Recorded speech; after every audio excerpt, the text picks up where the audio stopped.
பிரியமானவர்களே, இயேசு கிறிஸ்துவின் இணையற்ற நாமத்தில் உங்களை வாழ்த்துகிறேன். இந்த மன்னாற்றுடைய இந்த டெய்லி பாட்காஸ்டை கேட்கிற உங்கள் ஒவ்வொருவரையும் கர்த்தர் தாமே ஆசீர்வதிப்பாராக.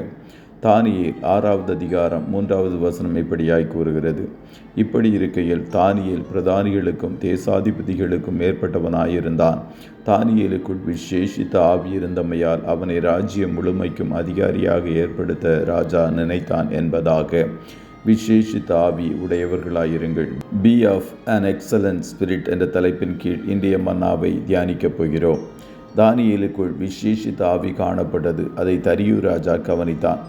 ஆகையால் அவனை தேசாதிபதிகளுக்கு மேலாக உயர்த்தினார். அவனுக்குள் இருந்த விசேஷித்த ஆவி அவனை மற்றவர்களிடமிருந்து வேறுபடுத்தியது.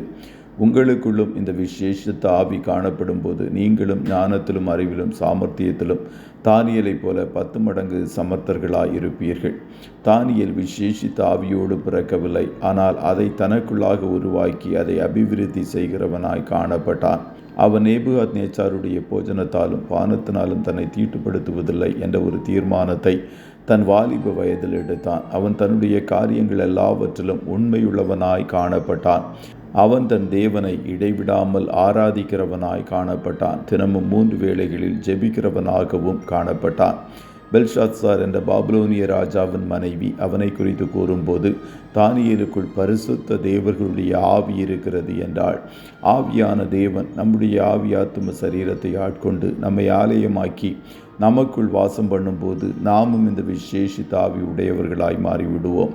தானியேல் ஆவியானவரால் ஆக்கிரமிக்கப்பட்டு நடத்தப்பட்டதினால் அவனுடைய குணம் முழுவதும் மாறியது. அதுபோல கர்த்தருடைய ஆவியானவர் நம்மை ஆலயமாக்கும் போது நம்முடைய சுபாவங்களில் மாற்றங்கள் வரும்.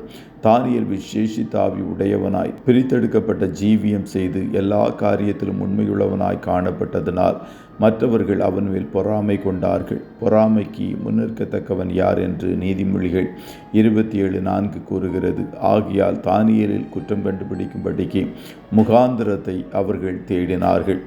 ஆகிலும் அவனில் எந்த குற்றத்தையும் கண்டுபிடிக்க முடியவில்லை. அது நிமித்தம் 30 நாட்கள் தரியுவை தவிர வேறு யாரிடமும் எந்த விண்ணப்பமும் வைக்கலாகாது என்ற ஒரு சட்டத்தை ஏற்றும்படிக்கு தரியுவை ஏவிவிட்டார்கள்.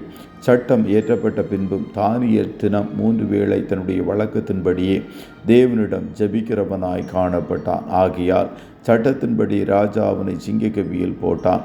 சிங்கங்கள் தானியேலை சேதப்படுத்தாதபடிக்கு கர்த்தர் சிங்கங்களின் வாய்களை கட்டி போட்டார்.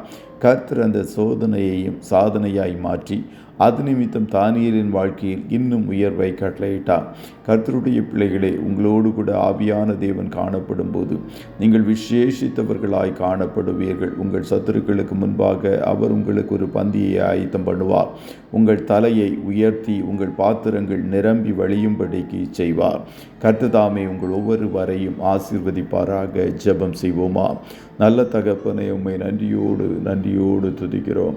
இந்த மன்னாற்றுடைய இந்த டெய்லி பாட்காஸ்டை கேட்கிற முடிய பிள்ளைகள் ஒவ்வொருவரையும் கர்த்தர் தாமே ஆசீர்வதிப்பீராக.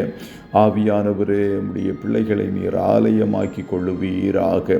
ஒவ்வொருவரையும் கிறிஸ்துவின் சாயலில் கொஞ்சம் கொஞ்சமாய் கர்த்தர் நீர் மாற்றும் என்று சொல்லி ஜெபிக்கிறோம். உம்முடைய பிள்ளைகள் தேவ பிரசன்னத்தினால் நிறைந்த ஒரு ஜீவியம் செய்யும்போது மற்றவர்களை விட இவர்களை 10 மடங்கு சமர்த்தர்களாய் நீர் மாற்றுவீர். அதற்காய் கோடி ஸ்தோத்திரம். தானியேலின் காரியம் ஜெயமாயிருந்தது போல உம்முடைய பிள்ளைகளுடைய காரியம் எல்லா விதங்களிலும் ஜெயமாயிருக்கட்டும் என்று சொல்லி ஜெபிக்கிறோம். இன்றைய தினம் கையிடுகிற வேலைகளை ஆசீர்வதியும், போக்கிலும் வரத்திலும் உடனிரும். ஒவ்வொருவரையும் ஆட்டுக்குட்டியானவருடைய இரத்தத்தின் பாதுகாப்பிற்குள்ளாய் கொடுத்து இயேசுவின் நாமத்தில் வாழ்த்தி ஜெபிக்கிறோம் நல்ல பிதாவே. ஆமே.